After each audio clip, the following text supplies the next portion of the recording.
এখানে আমাদের মধ্যে যুক্তি নাই, আপনাদের যেটা ইচ্ছা আপনারা করতে পারবেন।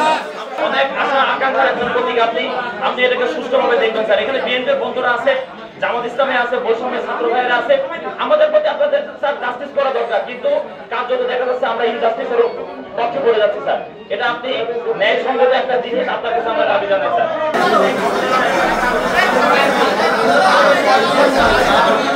আওয়ামী লীগ 17 বছর তো লুটপাট করে খাইছে, আবার যদি তারাই থাকে লটারি হইব তো তাদের নাম উঠতে পারে, আমাদের নাম উঠবে তার তো কোনো গ্যারান্টি নাই।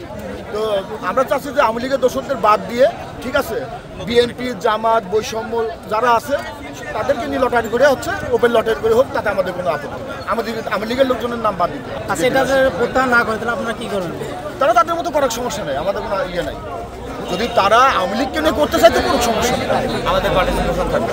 কিন্তু আমরা আওয়ামী লীগের সাথে আমরা কোনো লটারিতে যাবো, লটারি আওয়ামী লীগের সঙ্গে কিসের লটারি? আমাদের অনেকেরই বাদ গেছে, অনেককে ফোন দেওয়া হয় নাই, এবং অনেকেই আছে যারা আওয়ামী দোসর এবং ফ্যাসিস্টের যারা চিহ্নিত কর্মী, এমন ব্যক্তিদেরকেও ডিসি মহোদয় তালিকাভুক্ত করেছেন, যার কারণে আমরা আজকে এই ওএমএস এর ডিলারের জন্য যে লটারির ব্যবস্থা করেছিল সেইটা আমরা বাংলাদেশ জামায়াত ইসলামের পক্ষ থেকে বর্জন করলাম।